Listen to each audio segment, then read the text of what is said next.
Ohio tout le monde, je suis aujourd'hui dans l'aéroport, direction la Corée du Sud. Donc j'ai pu mettre mon gros sac dans le casier, donc c'est parfait, dans les casiers 300 yens, parfait. Bon, maintenant je me suis trompé de terminal, je suis dans le terminal interne pour les vols internes et il faut que je change, il faut que je prenne un bus.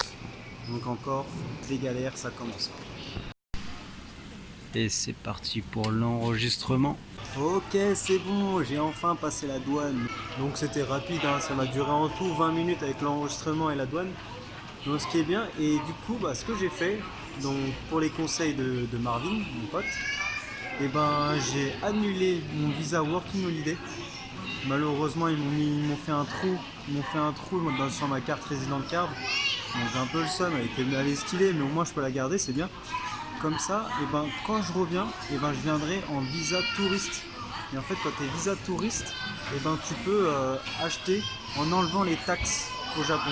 Alors que pour les Working Holiday Visa, les PVTistes, tu peux pas enlever la taxe. Donc tu payes 8% de plus ton prix en fait. Donc c'est bien comme ça, comme je compte acheter plein de souvenirs et plein de cadeaux à la fin, je vais enlever toutes les taxes et ça va me revenir un peu moins cher.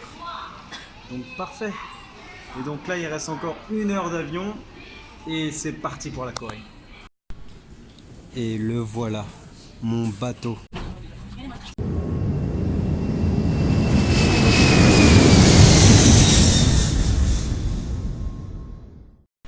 Ok, c'est bon, je suis arrivé en Corée, à Séoul. Et du coup, l'aéroport est un peu loin de la ville, donc je suis obligé de prendre un bus. Et c'est maintenant que la galère se passe parce que j'ai pas du tout cherché comment faire. Donc tout ce que j'ai pu faire à la fin, c'est de prendre un capture écran du chemin pour voir quel bus je peux prendre. Mais on va voir ça maintenant, ça fait partie de l'aventure. Bon, déjà première couille, j'ai essayé d'échanger du fric avec ma carte Visa. Et du coup ça marchait pas et j'étais obligé d'échanger de l'argent. Donc j'ai échangé à peu près 9000 yens, donc du coup de la monnaie japonaise, qui fait à peu près 80 euros, 75 euros, contre des... je me rappelle plus de la monnaie coréenne, mais du coup je voulais pas échanger des yens. Bref. Bon voilà, encore des galères pour acheter un ticket de bus. Ça aide pas du tout les noms des stations, il y en a 1 milliard. Et moi je veux aller quelque part et c'est mal indiqué. Et je suis allé voir à la caisse, du coup à l'accueil pour acheter un ticket de bus. La femme, mais elle comprenait rien, la meuf, elle travaille dans un truc international. Elle parle même pas anglais et elle s'en bat les couilles. Donc là, elle m'a dit d'aller quelque part pour aller acheter un ticket. Putain, ça aide pas du tout. Et en plus, ma carte Visa, elle marche même pas ici. Bon voilà, c'est bon, j'ai pu avoir un ticket de bus. Heureusement que j'avais screenshot du coup le trajet sur Maps pour lui montrer le numéro de bus et la destination. Bon, je dois quand même attendre 30 minutes le bus et ça m'a coûté 16 000, je sais plus quoi, 16 000 monnaies coréennes. Donc ça fait à peu près 12 euros, un truc comme ça. Non, ouais, 12 euros. 12 euros, ouais. Alors je suis dans le bus le plus classe que j'ai jamais pris. Vraiment, siège en cuir, tout ça, première classe. Le tout pour 12 euros. Hein. Donc j'en ai pour environ 1h30 de trajet pour aller jusqu'au quartier de Eonju. Là où je vais rencontrer mon poteau Noah. Noah, le petit Noah que j'ai rencontré à Tokyo. Un petit Suisse. Donc c'est parti, j'ai hâte de le voir. I'm a born hater.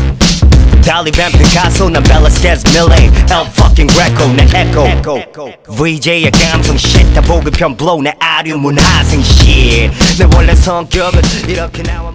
J'avais oublié ce que c'était les embouteillages. Bon, après 2 heures de bus, c'est fou parce que de l'aéroport au centre-ville, ça m'a pris 2 fois plus de temps que de Fukuoka à Séoul. Donc je suis enfin arrivé, il est 17 h. Et je vais retrouver mon poteau qui m'attend depuis 30 minutes. C'est Mimasen. Oh Noah, t'es où? Je te cherche depuis 10 minutes. T'es avec ta meuf ou quoi? Vas-y, bouge ton cul. Je viens d'assister à une arrestation de flics. Et les mecs, ils ont essayé de courir et les flics, ils couraient derrière. Voilà, on n'est plus au Japon. Le voilà. Le pizzaiolo, il est là. Starbucks, mec. Comment ça va? Bon, j'ai acheté une carte. C'est comme la Suica, c'est genre pour les transports. Et elle coûte 4000 won. C'est les won? C'est les won? Les won. Et du coup, bah, en fait, à la caissière, au lieu de lui donner 4000, je lui avais donné 40 000. Et heureusement que j'ai regardé, heureusement qu'elle a pas fait la traîtresse. Non, là, j'ai... Alors Noah il me dit ouais il y a un bête de burger ici, il faut que tu goûtes. Franchement il fait des burgers japonais, tout ça, c'est vraiment trop bon. Et il m'emmène au Shake Shack.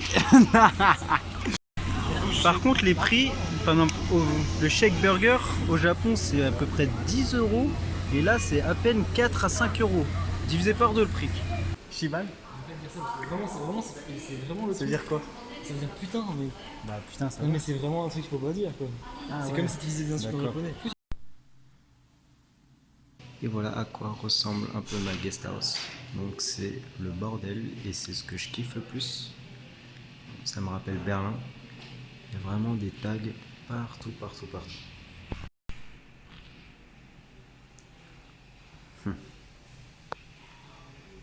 Alors depuis que je suis arrivé, j'ai croisé mais plein de personnes. Donc du coup, dans l'avion, j'étais à côté, bah du coup il y avait 90% même 99% des gens dans l'avion, c'était des Coréens ou des Japonais. Et le seul avec qui je suis, assis à côté d'eux, c'est un Israélien. Donc on a commencé à parler et il m'a donné un chewing-gum, tout ça, il était super sympa. Après dans la guest house, j'arrive dans la guest house hier soir. Je rencontre qui? Un Tunisien qui s'appelle Walid, qui est super sympa aussi, on a parlé un petit peu tranquille. Et là, au petit-déj, en fait, le petit déjeuner, il est gratuit. Et genre, hier, pour me souhaiter la bienvenue, le mec à la réception, il m'a offert une canette de pommes sucrées, un soda pomme, enfin, archi bon. Et genre, la guest house, c'est que 6 € la nuit. Du coup, je reste 6 nuits. Et ouais, le petit déjeuner, il était gratuit. Et du coup, bah, c'est bien parce que j'ai pu parler avec plein de gens. Donc, j'ai parlé avec un Marocain qui s'appelle Sad, une Allemande qui s'appelle Francie, un Coréen qui s'appelle Henri. Et du coup, ouais, et un Californien, mais je sais plus comment il s'appelle, c'était un vieux qui était là. Mais c'est super sympa parce que enfin, je vais dans une vraie guest house où les gens parlent entre eux et c'est pas simplement juste des Japonais qui viennent ici pour passer la nuit et pour dormir. Donc c'est cool. Alors voilà mon quartier, donc plutôt animé mais calme. Mais bon, ça c'est qu'une face cachée parce que le soir, je suis dans le quartier de Itaewon et le soir c'est le Ibiza de Séoul, c'est un bordel. Hier j'étais choqué le nombre de personnes, de bars, de boîtes qui étaient ouverts. C'était choquant, c'était vraiment trop stylé, j'ai vraiment trop kiffé. Ça fait du bien à nouveau d'avoir du soleil sur la gueule et pas de la pluie. Et me voilà maintenant sur le marché de Namdaemun. Et du coup bah, c'est un très grand marché qui regroupe plusieurs ruelles.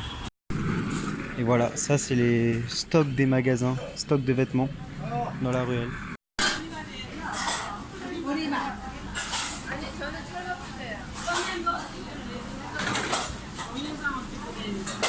Et voilà le marché. Donc là il y a un peu plus de monde et il y a un peu plus de boutiques. Donc il y a beaucoup de boutiques de vêtements. Et ouais, c'est pas les plus beaux les vêtements. Franchement, c'est pas oufissime là.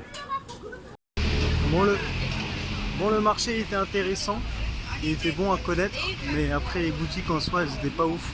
C'était vraiment du seconde gamme. En plus, toutes les boutiques se ressemblaient. Et il y avait zéro prix. En fait, tu négociais tout. Donc le mec à ta tête, il te donnait un prix. Donc laisse tomber pour acheter un truc là-bas. Donc on va continuer dans le quartier, il y a plein de trucs à voir dans ce quartier. Ce qui est bien, c'est que pour venir ici, que ce soit en métro ou en bus, le plus cher que tu peux trouver c'est 1 € le trajet. Et le moins cher, tu peux trouver à 10 centimes, 20 centimes juste pour faire quelques petites stations. Au moins tu es sûr de ne pas te faire couiller, donc c'est super. Les transports ici c'est pas cher, j'adore ça. J'ai marché un peu plus vers le nord. Et je me trouve sur la rue commerçante de Myeongdong. Donc en fait tout ça je vais l'écrire dans les commentaires parce que les prénoms et Et tous les titres coréens, c'est une galère de ouf. Donc voilà, ça a l'air plutôt animé, on dirait Ikebukuro à Tokyo. Par contre, ouais, 7-Eleven, c'est pas du tout ça en coréen. Les produits ici, c'est pas ouf du tout. Et il n'y a même pas de bento. Et voilà une belle église en plein milieu du quartier. Alors faut savoir qu'ici, la Corée du Sud, les gens sont très croyants. Et du coup, la plupart sont chrétiens. Et il y a beaucoup d'églises dans la ville. Et du coup, la messe, tout ça, ils vont souvent à l'église. C'est des vrais chrétiens. Et aussi, il faut savoir que les Coréens, ils crachent beaucoup par terre. Et toutes les 30 secondes, j'entends des bruits de reniflement, de bruit de nez, de bruit de crachat. Donc ça, c'est pas non plus très croyant, on va dire. C'est pas très chrétien. Hein? Alors à tous les Coréens, s'il vous plaît, arrêtez de cracher. Non mais s'il te plaît, arrête de me suivre. S'il te plaît, partout où je vais, il me suit. Il veut vraiment que je craque dans tous les pays. Hein. Alors si tu veux vraiment me suivre, viens en France, Coco Ichibania, viens en France. Par contre ici, il y a beau avoir plein de wifi dans la ville, mais vraiment il y en a beaucoup. Ils marchent tellement pas, c'est fou. J'arrive même pas à envoyer un message. Et tout ce qui est géolocalisation, tout ça, c'est vraiment nul. En plus, dans ce pays, Maps, alors là, Maps, vous pouvez oublier, c'est totalement laissé à l'abandon. C'est pas du tout développé, c'est vraiment de la merde. Et du coup, ici, ils utilisent Kakao Maps. En fait, cette application donne toutes les informations que donne Maps, mais par exemple, Maps dans les autres pays, en France, au Japon, là où c'est vraiment développé, qui donne les trajets, le nombre de kilomètres à marcher si vous voulez aller à pied. Le prix des transports, ce genre de choses. Donc ici c'est Kakao Maps. Ils ont aussi ici le musée Grévin. Hein. Chapeau l'artiste, chapeau la Corée. Seoul Friendship Festival. Et on dirait plus du cosplay que de friendship. Il y a beaucoup de cosplay. Hein. Genre chaque pays a son stand et présente un peu sa culture et plus particulièrement sa bouffe. Donc c'est plutôt cool. Au moins, on peut goûter plein de plats. Ah, l'indien, l'Indo Curry. Ça, c'est mon préféré. Bon, la partie Asie, la bouffe avait l'air super bonne. Maintenant, c'est la partie America. Et en America, évidemment, il y a Burger King.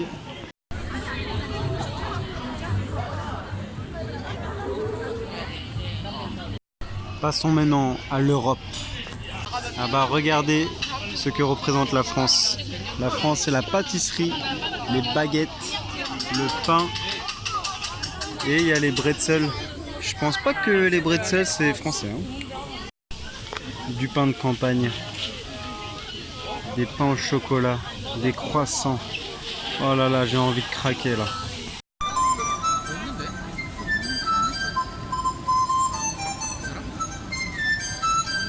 Je sais pas pourquoi, mais le spectacle d'après va me plaire et va sûrement vous plaire.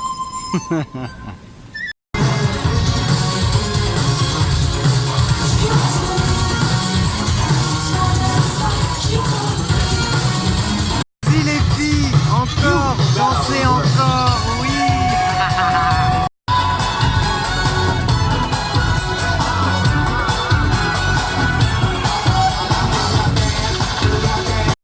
Le Pakistan, El Kebab, ça me donne trop envie. Ils sont plutôt cool les policiers coréens. Avec eux tu te fais arrêter tranquillement avec une petite chanson. Et voilà la mascotte des policiers, c'est une voiture, c'est un transformer. Et du coup on est du côté plus de la bouffe, mais plutôt d'objets, de culture que peuvent vendre chaque pays. Donc c'est vraiment cool. Je tombe vraiment à la bonne semaine pour trouver ça. Le stand de l'Égypte vend du lourd. Bon, je commence à avoir la dalle. Il est l'heure de choisir une bouffe parmi tous les stands. Je sais pas encore ce que je vais choisir, mais ça va être très bon. Ça va être du lourd, ça va être excellent. Bon alors j'ai opté pour de la bouffe péruvienne. Donc avec des paparlela et des empanadas et un empanadas, ça m'a l'air bien lourd tout ça. Par contre j'ai payé 10 000 won, donc à peu près 7 € quoi. Donc en fait c'est une grosse pomme de terre fourrée avec des légumes et de la viande. Et l'autre, bah, empanadas avec du poulet à l'intérieur et quelques légumes, je crois. J'arrive pas très bien à voir. Et j'ai pris une sauce piquante avec ça. Bon, c'était super bon. C'était trop bon et en plus je suis plein. La pomme de terre, elle était énorme, elle était fatos. Et du coup, bah, c'est cool parce que je me suis assis à côté, sur une table pour manger. Et il y a une Coréenne qui m'a rejoint parce qu'elle aussi elle avait pris de la bouffe péruvienne. Et du coup, on a commencé à parler, tout ça, c'était vraiment cool. Je crois qu'en pratiquement en 26 heures, j'ai jamais autant parlé à différentes personnes de différents pays. Donc ça c'est cool, ça c'est le voyage. Ça j'aime bien. Ladies, attendez-moi les ladies, j'arrive.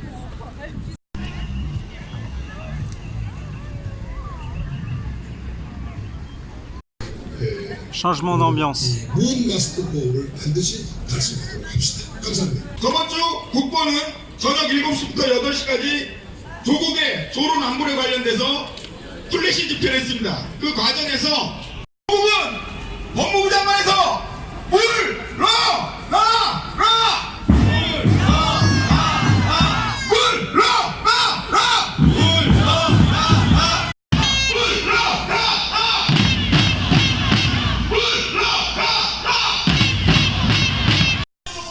Et juste derrière la manif, il y a le Deoksugon. Donc je sais pas du tout ce que c'est parce que j'ai pas internet et je me suis pas renseigné. J'ai juste enregistré l'adresse sur Maps. Et du coup là, juste l'entrée, c'est déjà super beau.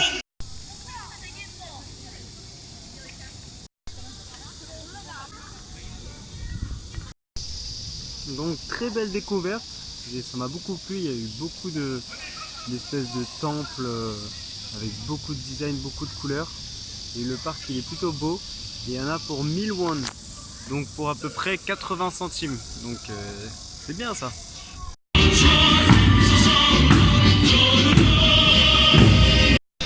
Alors je pense que ça parle de expulser la Corée du Nord et la Chine quelque part. Je pense peut-être de la Corée du Sud, ils veulent expulser les deux pays. Et du coup c'était étonnant parce qu'il y avait beaucoup de drapeaux américains et surtout beaucoup de drapeaux israéliens. Donc je vois pas pourquoi il y a les drapeaux israéliens. Mais bon, ça m'a fait plaisir, donc la grosse blague, la très grosse blague. Anticommunisme, LI, Trump. Yeah. Bon, j'ai plus de batterie sur mon portable. Je suis passé sur mon appareil photo. Et du coup là, je suis devant la statue, devant le palais royal. Et du coup, ça fait vraiment fake. Mais tu vas te taire un peu là! On dirait que c'est juste un écran, on dirait que c'est juste une peinture derrière. Ça fait vraiment Corée du Nord. Voilà, le palais là-bas. Et je sais pas pourquoi, il y a une centaine de flics un peu partout. Ah, c'est toi qui gueule le hobbit là-bas là? Ah, il y a plein de keufs. Plein de keufs.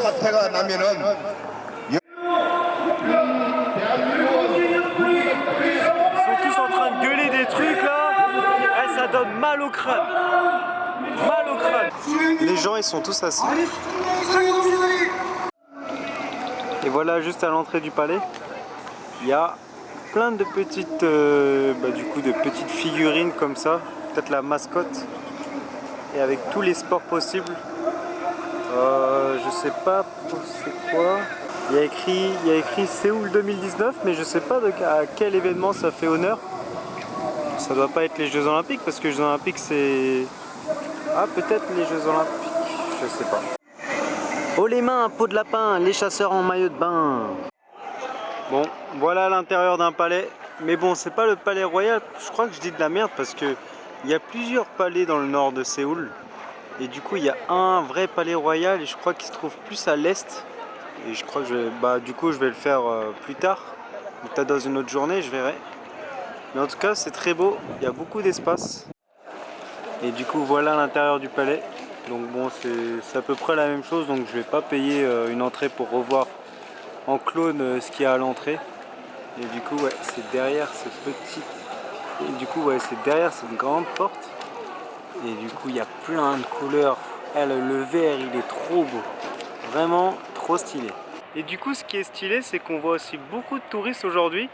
grâce au festival international avec tous les stands, tout ça de tous les différents pays, bah, du coup on voit beaucoup de touristes en cosplay, en uniforme de leur époque ou de leur pays, ça dépend. Et du coup c'est plutôt drôle à voir. C'est cool, j'aime beaucoup. Là, je me trouve juste à côté du palais, donc au musée folklorique national de Corée ou de Séoul. Je sais pas, j'ai pas de wifi, je peux pas savoir. Je pourrais savoir que ce soir. Donc pardon. Donc en tout cas le monument qui se trouve au milieu est super beau, il est fait de rouge et de bleu. Mais je pense pas qu'on puisse le voir là. Non, je sais pas, je pense pas qu'on puisse le voir. Des mormons qui cherchent à acheter une boisson dans un distributeur, ils ne savent pas comment faire. Et voilà la communauté de l'anneau. Ils sont là, ils sont tous là. Le lapin, le tigre, le monstre aquatique dinosaure. Non, c'est un dragon. Ah, c'est un dragon. Dernière petite vue sympa sur le musée, avec ces petites statues. What the fuck, c'est quoi ça? Ce sont les mascottes du musée folklorique. C'est un peu chelou quand même. Je sais pas ce qui se passe, mais il n'y a pas une centaine de flics. Non, il y a des milliers de flics. C'est bizarre. C'est bizarre.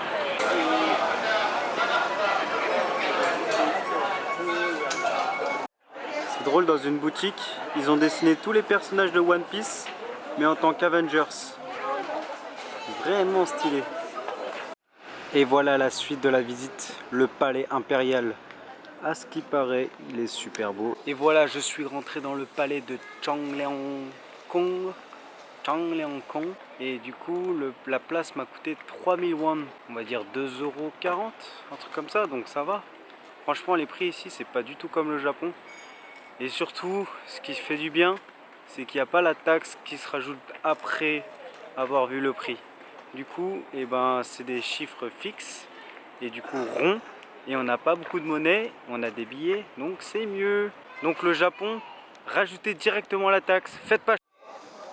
Donc le palais, il est vraiment énorme, il a un jardin gigantesque. Et du coup, partout, il y a des murs, il y a des bâtiments. Et ça, je crois que c'est l'un des principaux bâtiments, parce qu'il est très grand par rapport aux autres. Oui, oui, oui. Bon, par contre, c'est un peu le même architecte qui a fait le palais et le temple que j'ai vu avant le musée, parce que c'est à peu près pareil. Et ça, c'est l'intérieur. Il y a autant de relief à l'intérieur qu'à l'extérieur. Vraiment impressionnant. Il y a plein de petits endroits comme ça, isolés. Et tu prends une dizaine de portes à chaque fois. Tu traverses une dizaine de portes. Et à chaque fois, il y a des bâtiments, des petits jardins. Bon, ils se ressemblent tous, mais c'est vraiment super beau. Surtout les dessins sur les murs et sur les toits. Le couloir majestueux du verre. The Green Lantern. Yeah, yeah. Et du coup, ce bâtiment, je sais pas si on va pouvoir le distinguer sur la caméra, mais il a un toit tout bleu. Bleu. Regardez-moi un peu cette allée. Elle est pas belle avec ses petites lanternes? Et du coup, il y a beaucoup de boutiques ici. Il y a de quoi faire. Allons visiter un petit peu.